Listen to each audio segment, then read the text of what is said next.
by the teachers. She's the teacher's pet. I feel honored to do that. Yeah. So good morning, everybody. We're going to go ahead and get started. And just because we've doubled in size today, and just I'm going to borrow the book real quick.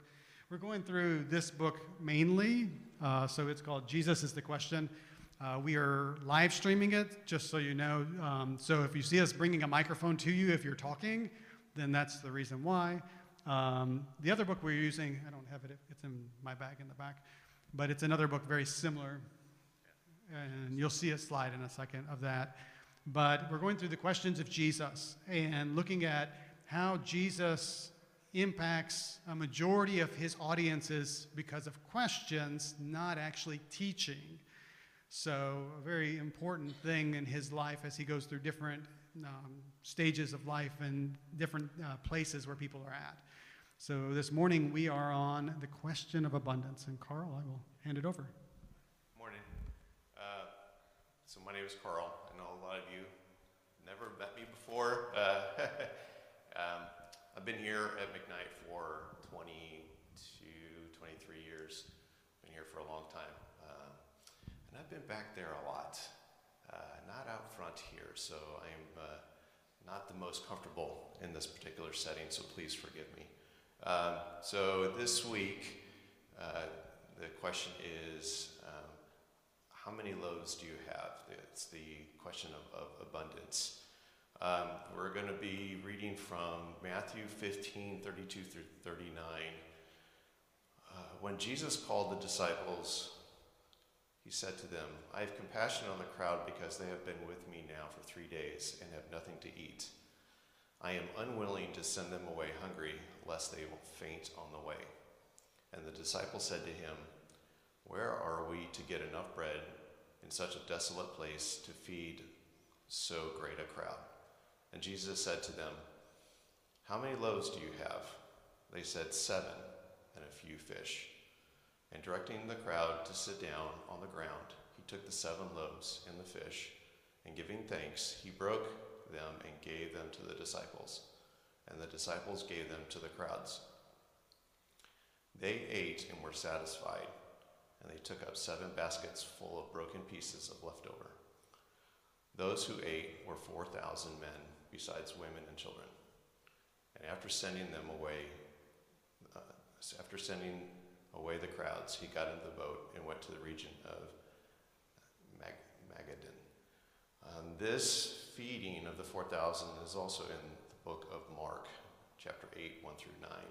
This is the second time that Jesus feeds such a large crowd. The first one was 5,000, and that one is in all 4 Gospels. This one is only in Matthew and Mark. What we see here is the disciples thinking how they are to feed the people with 7 loaves and a few fish. They're not used to seeing Jesus.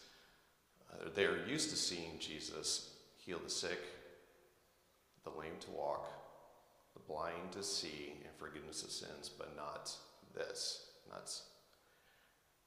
They cannot imagine Jesus' power to feed all these people yet again. They believe there just wasn't enough.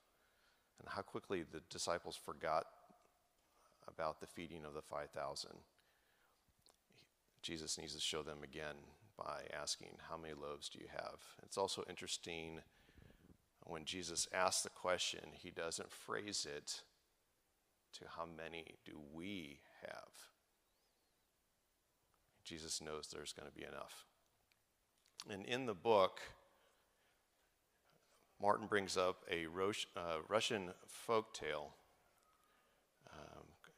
about a soldier and stone soup. Has anybody heard this one before? I'll read it for those who haven't. So one by one in a village, he goes to people and they turn him away because they don't believe they have enough to share. So the soldier says, have you ever had stone soup? I can make a delicious soup from stone. One of the villagers gave him a stone, and the soldier puts it in a pot of water and starts to cook his stone soup. He then says, the soup will be so good, but you know what'll make it even better? A few carrots. Someone supplies some carrots. He goes on, the best stone soup I've ever had usually includes some potatoes. And someone contributes the potatoes. The soldier, in his oblique way, keeps inviting more contributions to the soup, and the people respond. Eventually, it truly is a delicious soup. All the villagers all sit down and eat together, and there is enough, perhaps even a bit more than enough for everyone. Those who are afraid to share even a bit of food with the soldier when he came first into town, convinced that there was enough to go around, ending up enjoying a feast. Together they discovered something like the theology of abundance. It is mentioned that this story is similar to the feeding of 4,000. Most people listening to Jesus may have come with food, but not very much, and were afraid to share. Martin uses this story to bring up the theology of abundance and theology of scarcity.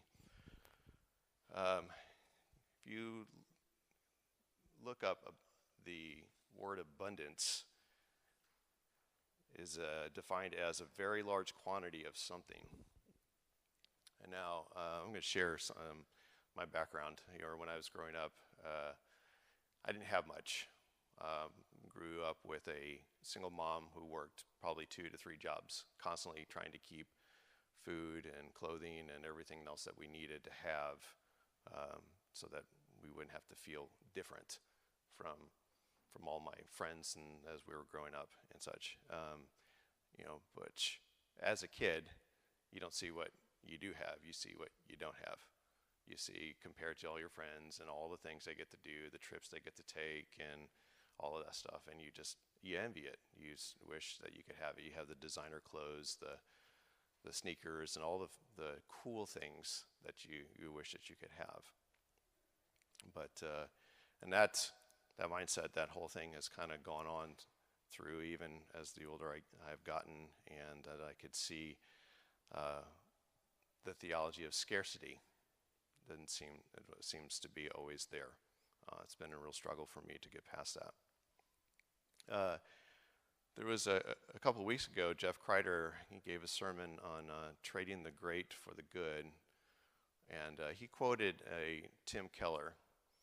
I'll read the quote here. It says, "An idol is anything more important to you than God, anything that absorbs your heart and imagination more than God, anything you seek to give you what only God can give you, anything that is so central and essential to your life that you should lose it, and your life would hardly worth living."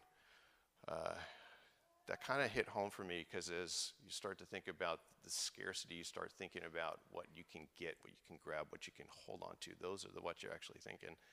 And those things, I don't want to replace God with just something. I can already see that happening. If the thinking is if I can get more, I can do more, I can be more. That's it's not what we need.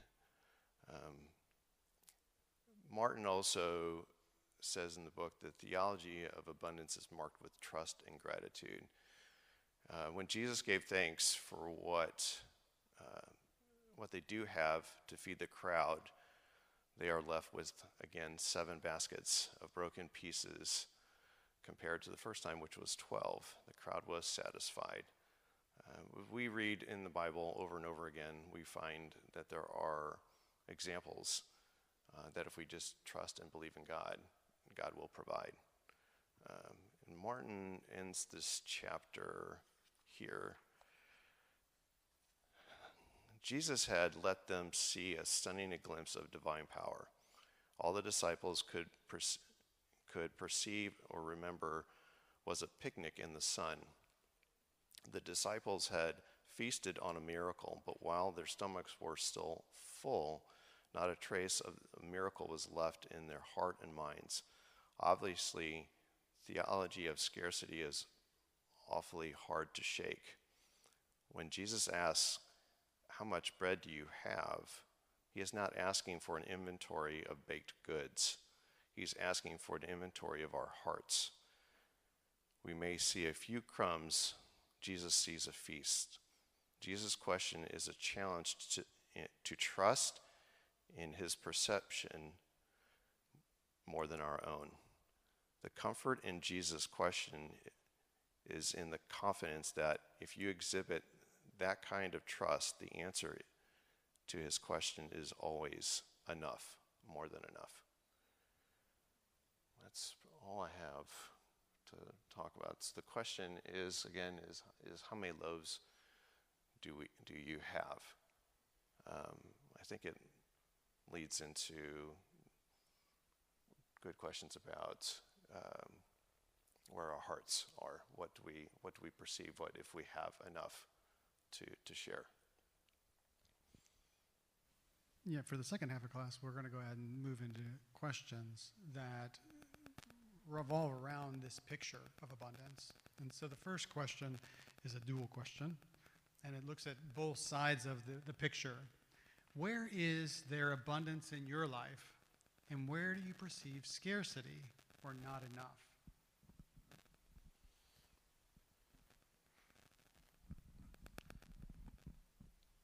That's mine. Thanks. Yeah. Well, I mean, personally, my life is incredibly abundant. I have so much, and I do perceive scarcity in a lot of places. One sort of humorous place is like,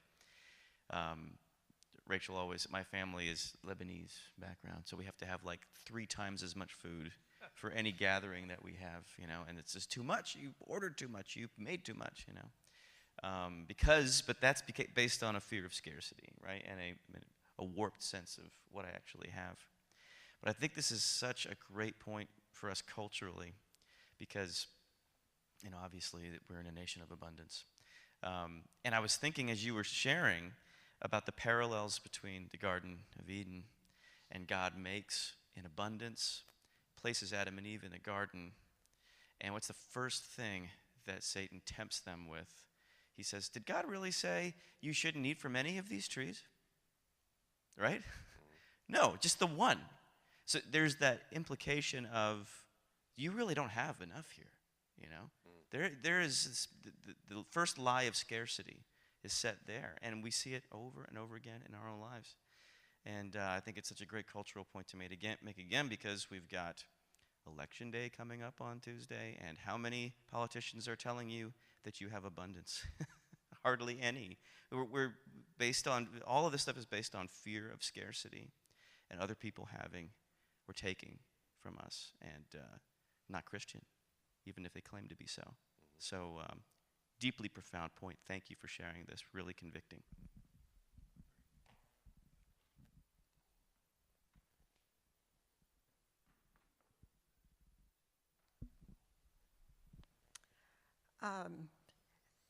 This kind of goes with something I was thinking about just, I think, yesterday morning.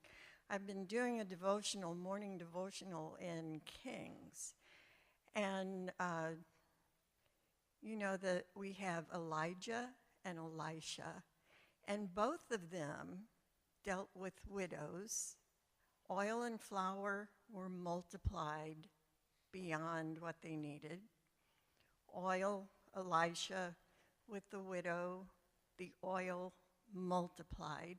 And as I read this, I wondered if the disciples even connected, because they had been taught as boys and young men, they had been taught about the prophets, but they weren't connecting the dots. And while it is important for us to be in the moment with God, it's also important that we reflect as well as look forward. And I have told many, many people, this is almost a mantra for me now, but count your blessings instead of your woes. And you will find you you are richer than you think. When I was a kid growing up, my stepdad was an iron worker, and there would be winter months, 3 months, he had no work. But we always had food, and we always shared with people who were in need. People would always come and gather at our house, our family, because there was always love and giving there. So while we want to measure things in materialistic ways, count your blessings instead of your woes.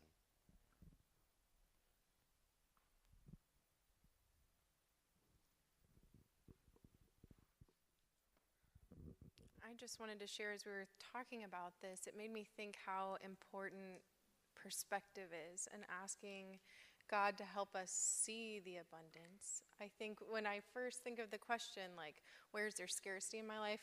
First thing that pops up, and I think this is probably true for a lot of us, is time. Like, man, I don't have enough time. Like, I just need more time. I'm so busy. But when I reframe what I have in my life through the lens of look at the abundance God has given me, I see my time is being spent on opportunities for the kingdom, and on relationships, and on family, and on all these beautiful, wonderful things, on hobbies. And, maybe that doesn't look like I have 10 hours a day to binge Netflix or something, but that's not what God wants for me anyway. And so to reframe, instead of focusing on what I sometimes feel as scarcity, which I think is a lie from Satan, to turn that into, why do I feel this way? Oh, it's actually because God has gifted me with so much that I actually have an abundance here, and that's what's reflected in my life. So I would just encourage everyone to, when you feel those scarcity things, maybe dig into, what does that say about my perspective? And as we take Katie's words almost and go to the next question, and it looks a little bit different. Do you feel like you live in abundance and scarcity? And this is one of those things that really, it's interesting for my life as I think through. So I spent 9 years in Hungary as a missionary. So while we were there, we lived to a point in abundance, let's say. But comparatively to the U.S., we were making probably about $10,000 to $12,000 a year and living in abundance. So we didn't even think about it. We come back to the States. Life is not made for somebody with 2 kids and a wife to live with $10,000 to $12,000 a year. And then it's like, this is interesting. So then, hey, look, credit cards, they work really well. They keep you on the same level, generally speaking, as everybody else. And even, so I finally get a job, but still just making a hair more than that. And we're trying to live in that abundance that we had lived with, and scarcity is starting to peak around the corner. Why is this credit card bill going up more than I'm making in a year just for living for 6 months in the States? And so it took a long time as we started, like, we had to change what we're buying. We had to change the way we were doing. We had to switch to scarcity as opposed to abundance. And I'm standing here now, I don't even know how many years, 10, 12 years later, saying, I took some wrong decisions, because that credit card, that was a big problem. It made me feel like I had abundance, but I wasn't living in an abundance. And so my wife, she struggles with the idea, we make a lot more money today than we did then, and even more than lots of people. And that picture of abundance, of feeling that scarcity is right around the corner. So this picture of Adam and Eve, and they know afterwards, there's something wrong here.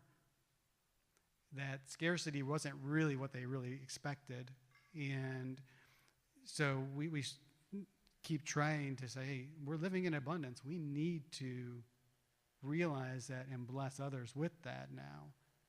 Because our abundance isn't for us.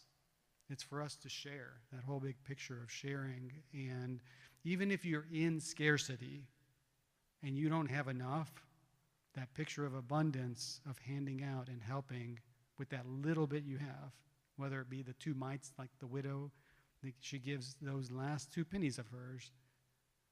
That's what real abundance is, no matter where monetarily you're at. So, do you feel like you live in abundance or scarcity? I think when social media, I look at, when I was saying I was growing up, none of that existed. Internet wasn't available.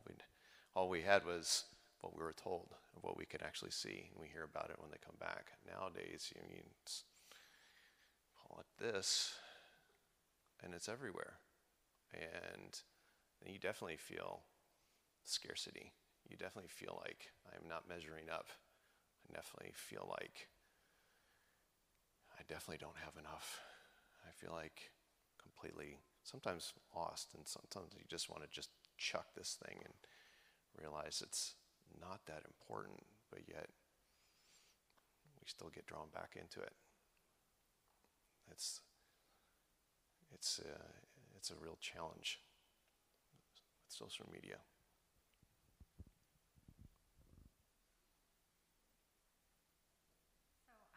This verse, with the talk of abundance, just came to my mind. Jesus told them, watch out, be on your guard against all kinds of greed. Life does not consist in an abundance of possessions. And I think that's just something good to remind each other of, that that's really not where life is, because you're right, it's so easy in this culture to think that.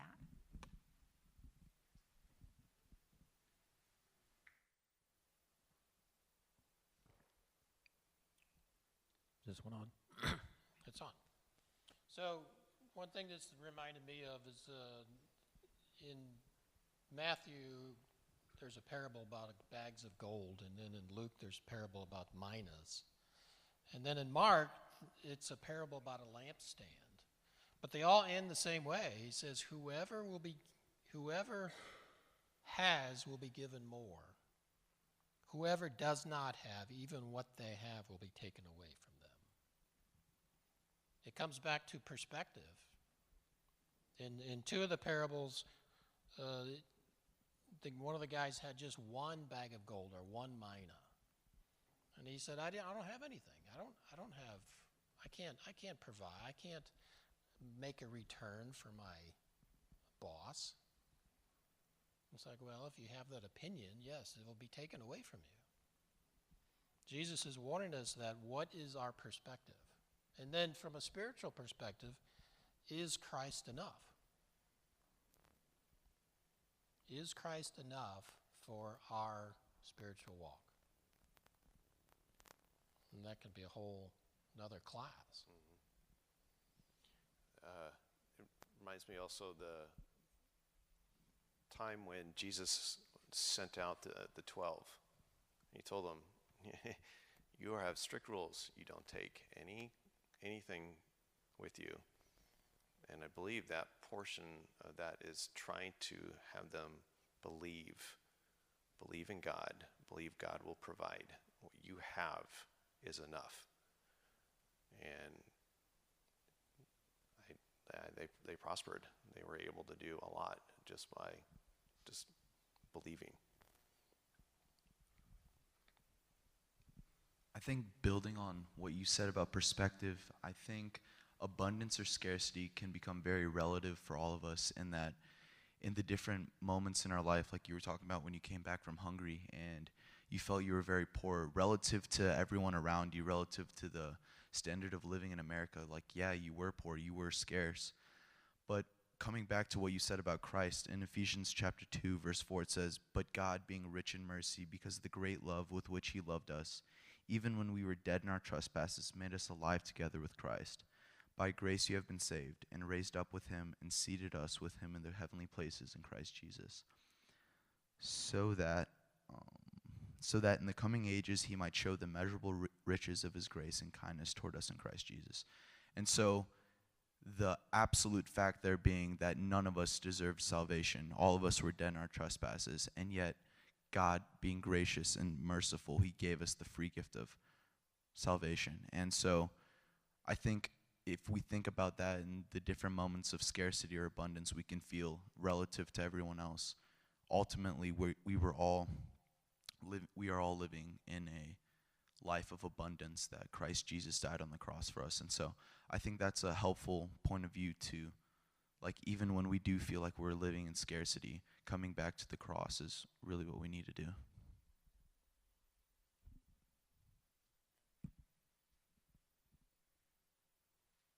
Yeah, that's very true. So I think that as we go to the next question, it goes back to another picture we've already heard once. And so as a culture, we are stuck in a pursuit of happiness and or a fear of missing out. This FOMO scenario that we are really in all the time. And there's really the answer. Going back to the cross is the big picture of how we really can get out of them. But how do these two things drive us? And we'll get to our last question, Brian, if you want to flip to that one, or the next question, actually. But it's, how can these lead to hoarding and idolatry?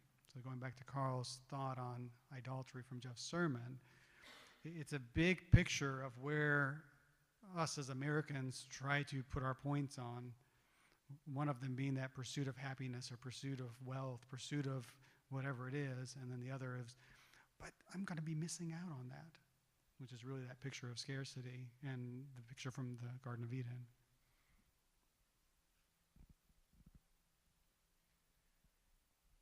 Any thoughts on either of those two questions? I was actually talking with my small group at my own church, talking about the finances and how the culture makes it really easy for you to save money. So, like, for example, if you work at a company that gives you, like, benefits like 401k or 403b, right? Like, you don't even see it in your paycheck. Like, it just gets withdrawn and it gets put away into savings for retirement. And you can just set a percentage and then, boom, it's done. Like, you don't even have to think about it. It's already done for you. Whereas, like, if I want to give to somewhere or, like, you know, if I want to, like, donate somewhere, I have to actually get my checkbook out, which I rarely use, so I don't even know where it is, and then I have to write the check, and then find the address to mail it to, which that, and find an envelope and a stamp, and then mail it in. And it's like the culture has kind of set up a system where, like, saving and hoarding money is so easy, yet giving it away is so hard and it's so tedious. And so even just the way the system is set up is that it kind of, like, makes you hoard. Like, it makes it so much easier to hoard than to give it away.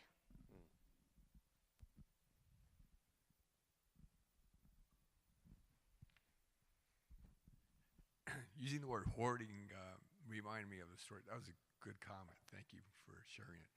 Of right before this pandemic, remember people were hoarding toilet paper, and that was crazy because companies buy just enough inventory to stock what's needed. But then all of a sudden people realize, oh, I got to hurry up and go grab it all because it might be gone next week. But if everybody just bought the same amount, but they were hoarding because they thought, uh-oh, we're going to run out of toilet paper.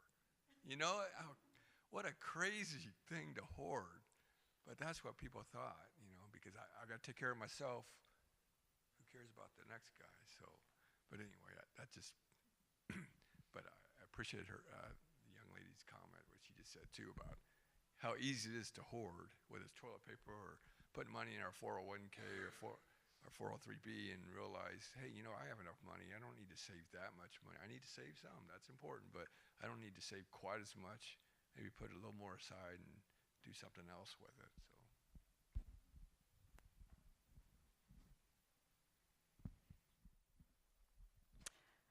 I think I want to put a different spin on hoarding because my husband and I would stockpile, but we weren't hoarding.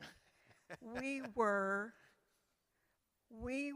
using good fiscal management. So if there was toilet paper on sale, then we would buy 2 packs instead of 1 pack, or soda, or whatever. With the hoarding of money, I think it's your perspective. What are you wanting to do with that money? You have to, a lot of people will spend everything they have and live paycheck to paycheck. Sometimes it's out of necessity. Sometimes it is to keep their status among others. And when I was a young bride, and my husband was 10 years older than me, and I would look at others, and they were going out every weekend, and they were having fun, and they had new furniture, and they had this and that, and I'd get upset. And he taught me to look beyond the surface. Do you not realize that those people may be in debt up to their eyeballs? Do you not realize they may be into this or they may be into that? And as an example, we lived in a mobile home, and we had another couple living in the mobile home that I thought they were the perfect couple. And they finally had a baby, and everything was wonderful. And then I found out they were into wife swapping. And they ended up divorced. So, the whole thing is get out of looking at the surface. And again, it goes back to perspective. So we did not live out of scarcity, but we lived sometimes out of forced austerity so that we could save money. And then in the end, my husband loved to buy tools. His favorite place was Harbor Freight. And I still have a garage full of tools. But he bought those tools to give away to people who needed it. And I'd say, why do you want these tools? That's my ministry, to give it away. So, you can save your money, and that doesn't mean you have to spend it on you. You can use it to help others and to help grow the kingdom of God.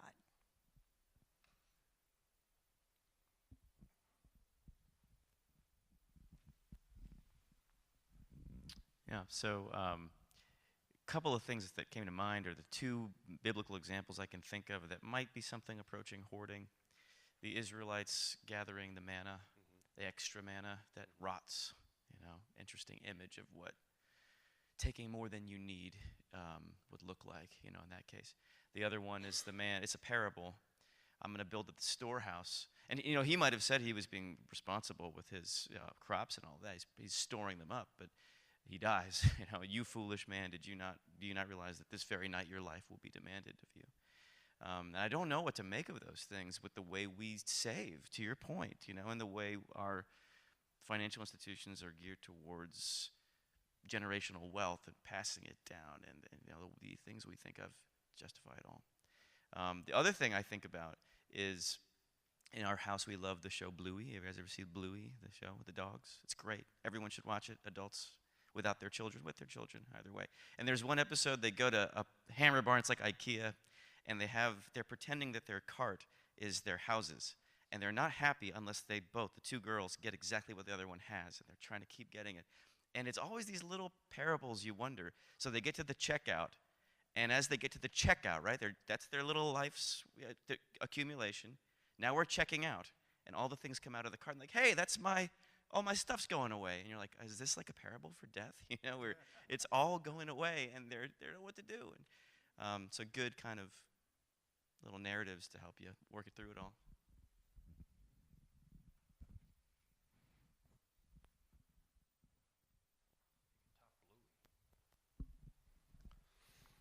I just want to say one thing about 401ks, and that is companies match your investment often, and so you're throwing money away if you don't invest in 401k. And I don't think I would call I put in the full, limit of what I can put into 401k, and it's definitely not hoarding. It could be hoarding if my intention was for like personal gain or comfort, or like I wanted to be able to, I just want to retire so that I can do nothing, and that's my goal in life. But like I've seen people retire and they spend more time with family. They have more time to spend in their community doing good. So the things that you do with your wealth really defines whether it's hoarding or not. And I want to remind us about Joseph too, which was like very, very important thing for the survival of the community at the time, was he had to store up for years of famine, and there was nothing wrong with what he did. So like wealth can be used for good. And I think what we're encouraged to do is to not make our life about seeking wealth, and to be good stewards of the wealth that we do accumulate. Yeah, I think that one of the things I would try to bring all this back into perspective is what is going on in all of those situations. The difference between Matthew's stories and Ross's and Betty's stories is what's inside here. So everything that Jesus teaches, from question 1 of our book all the way to the end of the questions, it's all about what's inside. If my goal is to get ahead and to make everybody else suffer because I have everything that I want, that's definitely not where it's supposed to be at. Or just always thinking about myself. I need to get this, I need to get that, I need to get that. That's that hoarding perspective that I just have to have it. Those aren't what either of them were talking about. It wasn't just to have, but the idea of to give and to be able to enjoy and to share that wealth that we have. And so the idea of the pursuit of happiness, it's really interesting in this idea, perspective of hoarding. If you watch the show Hoarders or whatever it's called, and it goes through their lives, you should see if any of them are happy. Not a single one of them are happy, because they never have what they're looking for. They're always missing something in the end of this show. And they're like, we're going to have to take you, and we're going to have to get rid of all your stuff, and no, you can't do that. And then so they freak out, and then but by the end, sometimes it's getting rid of the things they have is what makes them happier than what the goal of hoarding all the things. The things of missing out is really one of those struggles that we see somebody else has it, these influencers or somebody on Facebook or whatever else, and we have to have the same. We want to have that same experience. So everybody is going to those top 5 places that whoever says on Instagram are the best 5 places to go to. So we're all going to go there this coming year. Oh, yay. It's like those places are super happy until they realize that they have 10 billion people show up at their doorstep to go to that hotel or to that restaurant. And then we can't keep that progress going forward. But we have this, like Karl was saying earlier with the cell phones, that it's like sometimes it's better just to toss it, because it's really that thing that drives us away from where we need to be at a lot of times. But there are apps on there that help us to drive closer too. I want to leave you with the one verse that, Karl, this was yours or Jeff's question. So how does James 5, wasn't mine. It was one of the two of you guys'. That's yours. No, that wasn't mine. But hey, James 5:2 apply to the conversation of abundance and scarcity. So this is what it says. Listen, my dear brothers and sisters, has not God chosen those who are poor in the eye of the world to be rich in faith and to inherit the kingdom he promised those who loved him? So as we go out today, this is that picture of scarcity and abundance, I think, as James shares it with us. And we talked some in our group about the picture of where real happiness is found is not always in abundance. It's not always in scarcity either. But God gives generously to all those who come to him. And so that's where we have to realize that, going back to that picture of the cross, that is where our abundance comes from. It relieves the scarcity from our hearts, that hole in the heart that you guys probably have all heard about. That person, Jesus, the one who's been asking all of our questions of, how many loaves do you have? And that's where we finish, I think, today. Karl or Jeff, any other thoughts? Well, thank you Appreciate all. it, guys. Thank you very Thank much. you. Have a Back great next week. week. Enjoy the abundance of Christ. Did I put? Was it backwards? Did I type it? James 2:5. Little dyslexics when I was typing.